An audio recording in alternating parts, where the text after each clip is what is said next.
36. Jam 6 pagi Ana keluar dari kamar. Dia berencana membuat sarapan. Namun, saat melihat isi kulkas, dia jadi terdiam. Tak ada satupun yang bisa dia masak. Cuma air teh hangat yang dia buatkan untuk sarapan. Karena hanya itu yang ada dan masih bagus dan layak dikonsumsi karena masa expired masih lama. Saat sedang menata di meja, tiba-tiba Ana merasa pinggangnya dipeluk dari belakang. Gadis itu tahu pasti siapa pelakunya. Dia lalu membalikkan tubuhnya dan tersenyum. "Apa yang kamu buat?" tanya Raka. "Hanya teh hangat. Aku mau buat sarapan tapi tak ada apapun di kulkas," jawab Ana.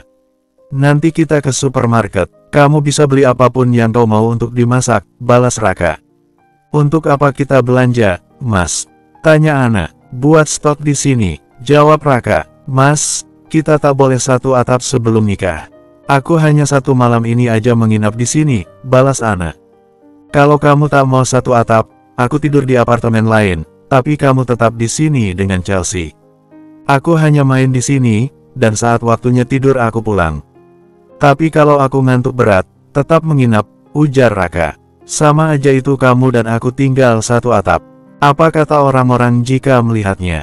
Walaupun kita gak melakukan apapun, pasti mereka tak akan percaya," kata Ana. "Peduli apa kata mereka, yang penting kita tak melakukan apapun. Aku akan minta Kevin mendaftarkan pernikahan kita nanti. Agar secepatnya bisa menikah dan benar-benar tinggal sekamar bukan satu atap saja," bisik Raka menggoda Ana.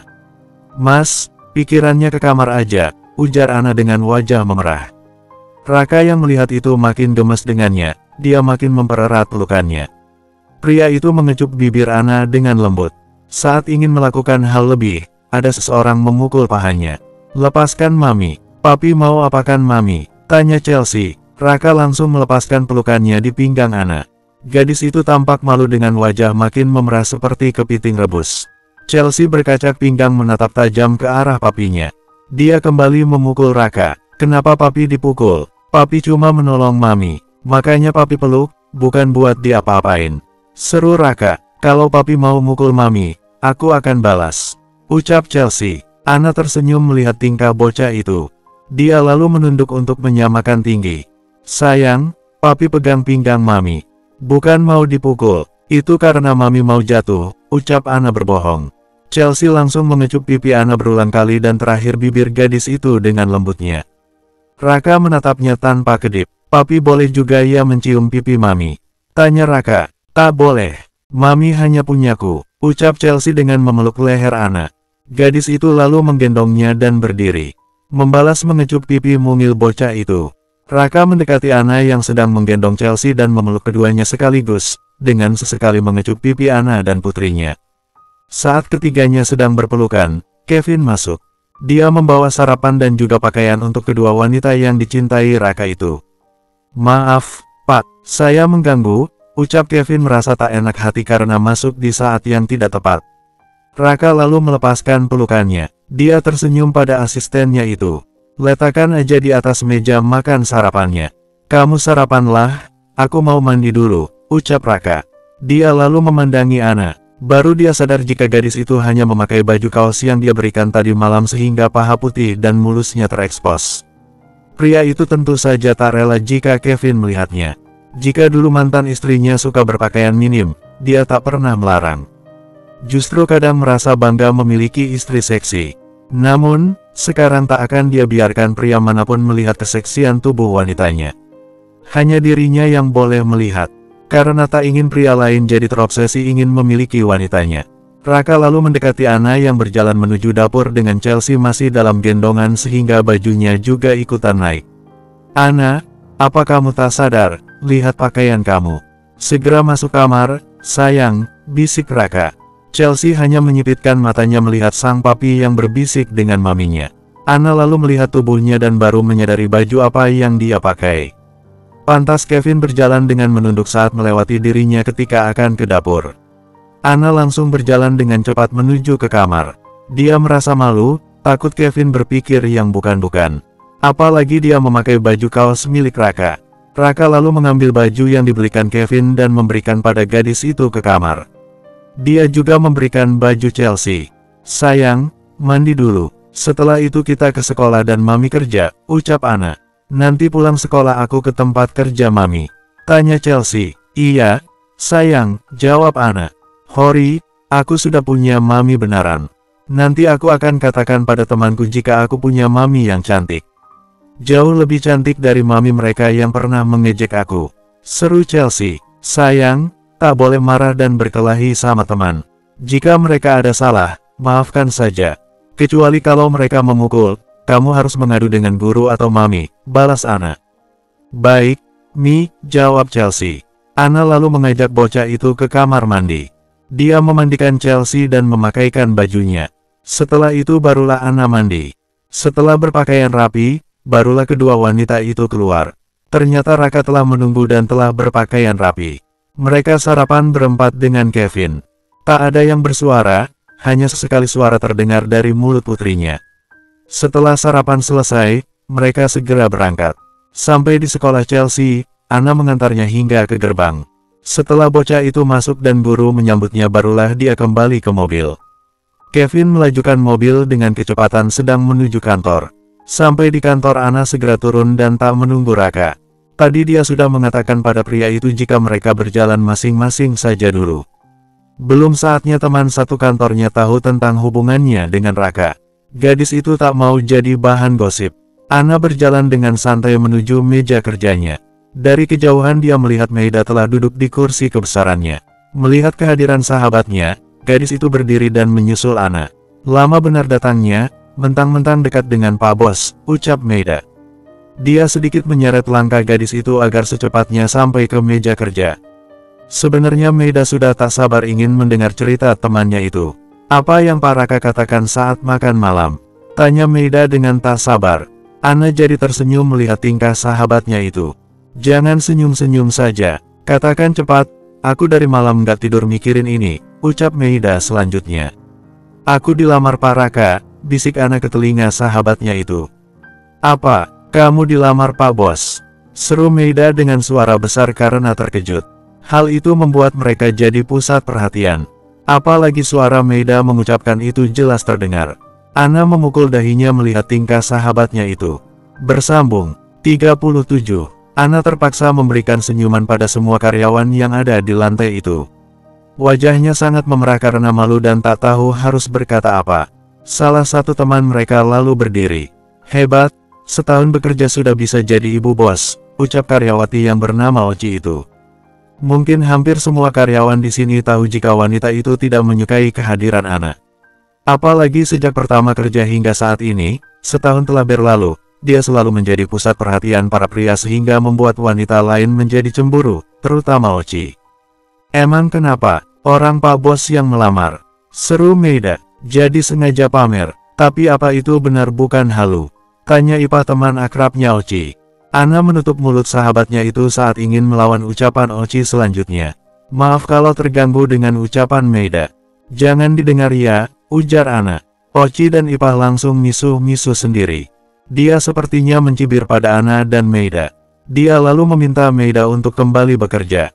Baru beberapa menit mereka menghadap laptop, Raka muncul.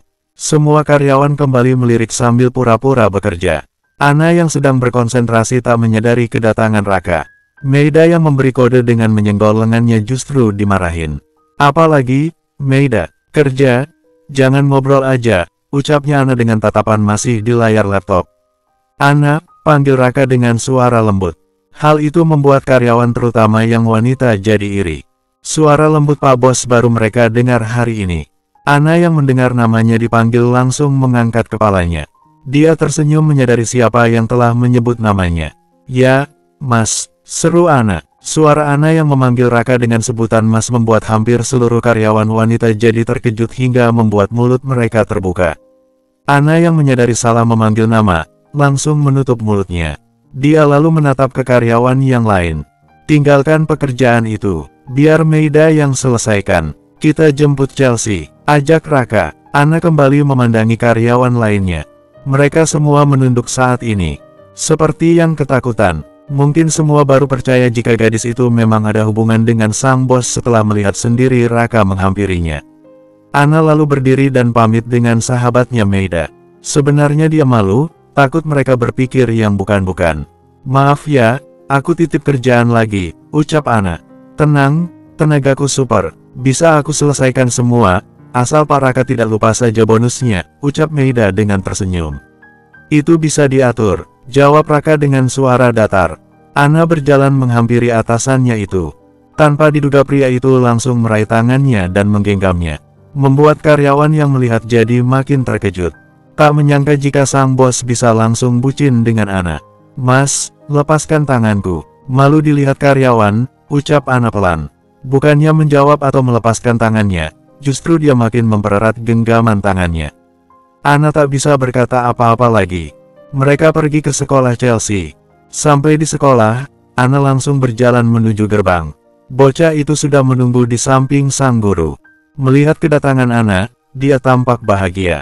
Memanggilnya dengan riang, "Mami," teriak Chelsea. Dengan berlari dia menyusul Ana hingga ke pintu gerbang. Ana menyambut dan memeluk bocah kecil itu. Guru yang tak pernah melihat wajah gadis itu tentu khawatir. Takut melepaskan anak itu. "Maaf, ibu siapanya Chelsea?" tanya bu guru. "Maminya aku, bu." Belum sempat Ana menjawab, gadis cilik itu sudah mendahului menjawabnya. "Maminya Chelsea?" tanya bu guru sambil menatap ke arah Ana. Mungkin curiga melihat wajahnya yang masih muda. Raka yang sedang berjalan menuju mereka mendengar pertanyaan guru itu, sehingga dia mempercepat langkahnya. Sebelum Ana menjawab dia lalu menjawabnya. "Ini memang maminya Chelsea. Ibu jangan takut melepaskan Chelsea dengannya," ucap Raka. "Maaf, Pak Bu. Saya tak tahu," balas bu guru seperti merasa bersalah. "Tak apa, Bu," jawab Ana dengan ramah. Setelah itu Ana izin membawa Chelsea pulang. Sebelum pamit pergi tak lupa menyalami guru Chelsea itu. Setelah dari sekolah Chelsea, Raka mengajak dua wanita tercintanya itu menuju sebuah restoran Sunda.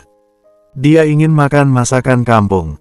Mereka tiba di restoran tersebut dan segera duduk di meja yang telah mereka pesan.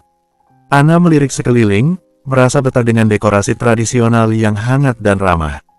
Di tengah-tengah restoran terdapat kolam ikan koi yang indah, membuat suasana semakin menenangkan. "Mas, restoran ini benar-benar indah." "Iya," ucap Ana. Dia jadi teringat dengan kampungnya. "Syukurlah kalau kamu suka. Aku juga menyukai tempat ini.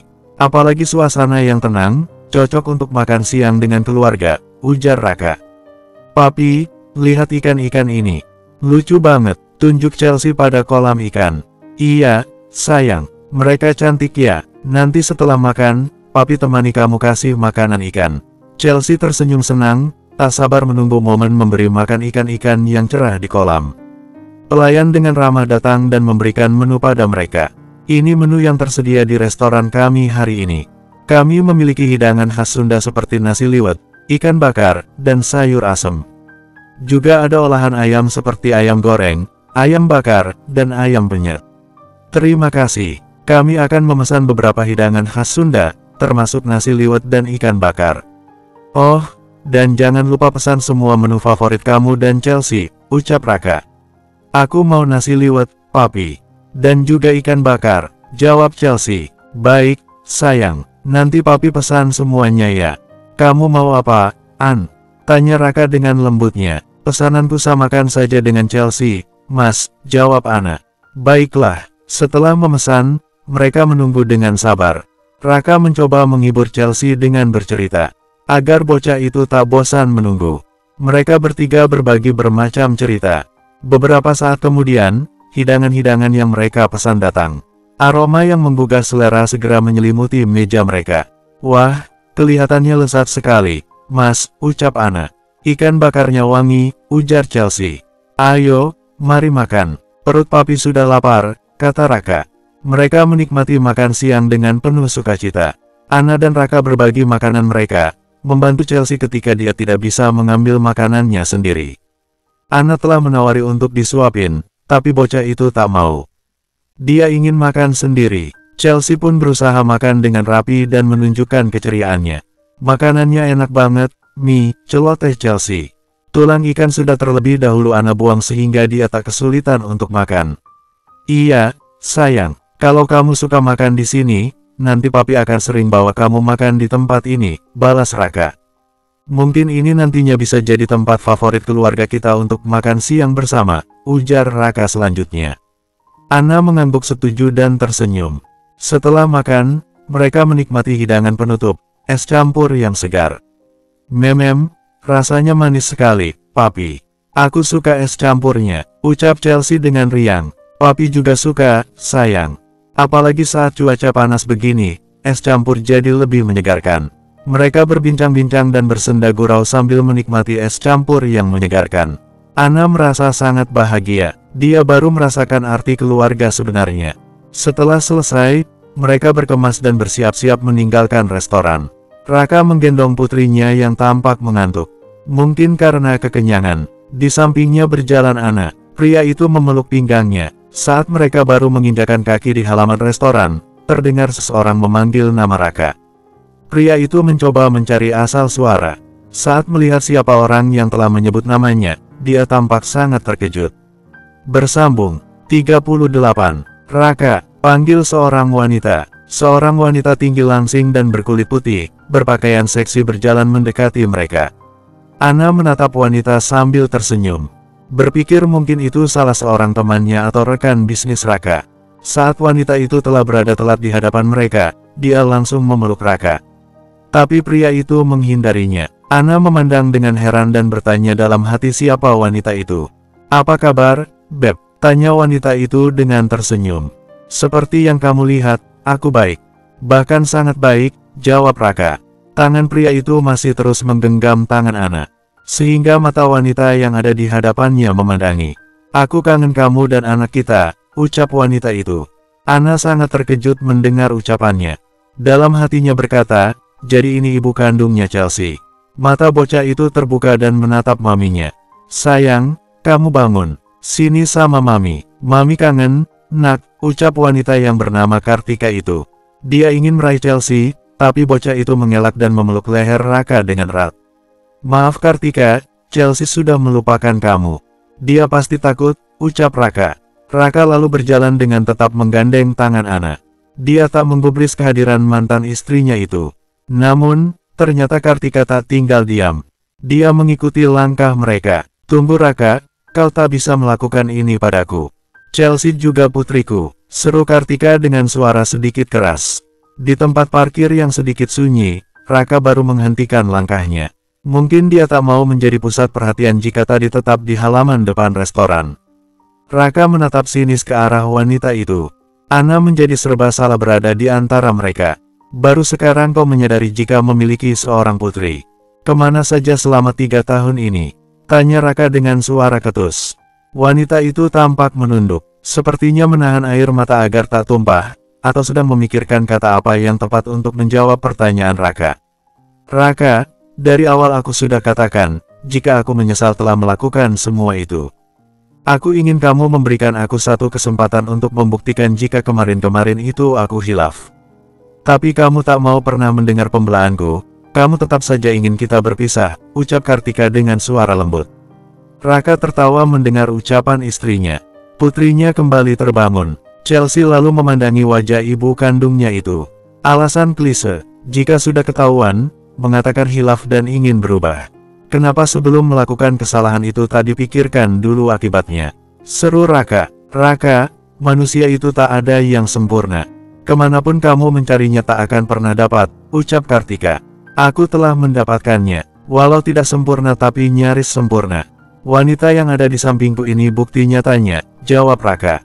Raka lalu memeluk bahu Ana dan menariknya agar tubuh wanita itu makin merapat dengannya.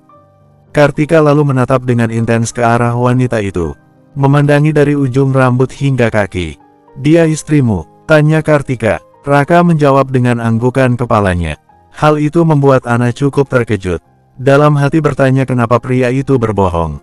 Tiba-tiba terdengar suara tawa Kartika. Dia lalu mendekati Raka. Kamu pikir aku tak tahu tentang kamu, Beb? Aku tahu kamu belum menikah. Dan wanita ini karyawan kamu. Kamu dan dia baru-baru ini dekat dengannya, jawab Kartika. Jawaban Kartika membuat Raka sedikit emosi. Wajahnya merah menahan marah. Jadi selama ini kamu mencari info tentangku? Tanya Raka dengan ketus. Bukan kamu, Beb, tapi anak kita. Aku selama ini bukannya mengabaikan dia. Kenapa aku muncul saat ini? Karena aku menunggu waktu yang tepat. Saat kamu telah berdamai dengan keadaan dan saat aku telah bisa memaafkan diri sendiri. Kamu gak tahu bagaimana kecewanya aku pada diriku, yang tak bisa menahan nafsu. Aku seharusnya tak melakukan kesilapan itu. Maafkan aku, Raka, ucap Kartika dengan suara lembut dan manjanya. Kartika lalu makin mendekat ke arah Raka. Ana yang berada dalam pelukan pria itu menjadi salah tingkah. Dia berpikir, apa seharusnya dia pergi dan membiarkan mereka menyelesaikan masalah yang mungkin masih ada. Saat Ana ingin melepaskan pelukan Raka, pria itu menahannya. Dia makin mempererat pelukannya. Sayang, ini Mami. Maafkan kalau Mami baru muncul saat ini, ujar Kartika. Dia mendekati Raka dan ingin menggendong Chelsea. Lagi-lagi bocah itu menepis tangan Kartika yang ingin meraihnya. Mami, aku cuma Mami Ana, seru Chelsea. Dia lalu memandangi Ana dan merentangkan tangannya minta digendong gadis itu. Dengan ragu Ana menyambut uluran tangan anak itu dan menggendongnya. Hal itu membuat Kartika sedikit tak suka. Kartika menatap Ana tanpa kedip dengan tatapan tajam. Dia memang sengaja muncul saat ini setelah mendengar jika Raka mulai mendekati seorang gadis, hingga mantan suaminya itu pergi ke kampung gadis itu. Namun, dia tak menduga jika anaknya juga begitu dekatnya dengan gadis itu.